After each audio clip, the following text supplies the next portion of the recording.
اور وہ آدمی جو ساری عمر اپنے باپ سے پیسے لیتا رہا ہے، جس وقت ابو کا ہاتھ ایسے ہوگا نا، میں زندہ نہیں بچوں گا کہ میرے سامنے میرے باپ کا ہاتھ پھیلا ہوا ہے۔ میں بیٹھے تھے، وہ اپنے سامنے بیٹھی ہوئی تھیں، تو میری ایک ہی بہن پاکستان میں ہے، اس کے تینوں بچے بھی آئے ہوئے تھے، وہ بھی آئی ہوئی تھی۔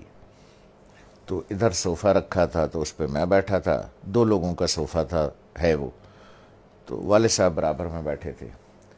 تو سب لوگ باتیں کر رہے تھے، تو میں نے کچھ 2-4 پیسے نکال کر کے والد صاحب کو ویسے ہی پیش کر دیے۔ تو میں نے عین اس موقع پر یہ کیا کہ جب میں سمجھا کہ کوئی نہیں دیکھ رہا ہے، ٹھیک ہے، سب اپنے اپنے گپ میں لگے ہوئے ہیں، کوئی نہیں دیکھ رہا ہے، تو میں نے اس موقع سے فائدہ اٹھا کے جلدی سے چھپا کے ابو کو، مجھے نہیں پتا تھا کہ امی دیکھ رہی، تو انہوں نے بڑے زور سے کہا دوبارہ دو، جیسے وہ ذرا سختی سے بات کرتی ہیں۔ تو مجھے یہ تو پتا چل گیا کہ انہوں نے دیکھ لیا۔ تو میں سوچ رہا ہوں کہ یہ کیوں کہہ رہی ہیں دوبارہ دو۔ ان کا نواسا ساتھ بیٹھا تھا، حمزہ، جو ماشاءاللہ 6.25 فٹ کا ہے، اس وقت 6.25 فٹ کا تھا۔ تو مجھے تو انہوں نے بہت سختی سے کہا دوبارہ دو، اور اپنے نواسے سے کہا حمزہ دیکھو ماموں نانا کو کیسے پیسے دے رہے ہیں۔ تو میں نے دوبارہ دے دیے، تو والدہ نے کہا کہ اب اسے بتاؤ کہ تم نے ایسے کیوں دیے۔ تو میں نے کہا دیکھو بھائی حمزہ میاں، یہ میرے والد صاحب ہیں، میں ساری عمر ان کے ہاتھ سے پیسے لیتا رہا ہوں۔ میں نے کہا حمزہ میاں، جس وقت ابو کا ہاتھ ایسے ہوگا نا، تو میں تو مر جاؤں گا، میں زندہ نہیں بچوں گا کہ میرے سامنے میرے باپ کا ہاتھ پھیلا ہوا ہے۔ اس لیے بیٹا میں ایسے دیتا ہوں یہاں رکھ کے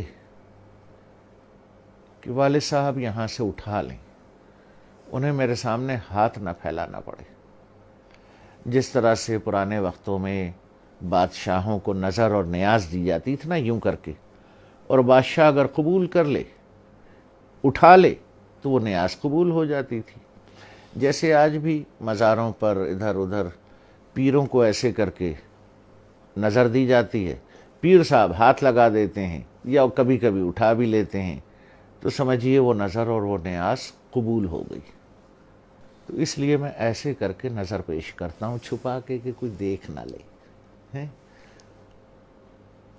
کہ باپ ہاتھ پھیلا رہا ہے۔ نہیں نہیں نہیں، باپ نظر قبول کر رہا ہے، اس نے ہاتھ لگا دیا تو قبول ہو گیا۔ اب وہ حدیث مبارک کا مفہوم ذہن میں لائیں، جب سرکار رحمت اللہ عالمین صلی اللہ علیہ وسلم نے بیٹے کا گریبان پکڑ کے کہا کہ تو اور تیرے پاس جو کچھ ہے تیرے باپ کا ہے۔ لوگ بھاگتے ہیں، میں آخری بات کروں، لوگ بھاگتے ہیں وہ فلانے پیر صاحب سے دعا کرا لیں، ہیں جی، وہ فلانے مزار پہ دعا کر لیں، وہ پیر صاحب کا جھوٹا پانی پی لیں، ہیں جی، وہ پیر صاحب کی جوتیاں اٹھا لیں، بخشے جائیں گے، ثواب ملے گا۔ ارے یار، 2 عدد پیر تمہارے گھر میں بیٹھے ہیں،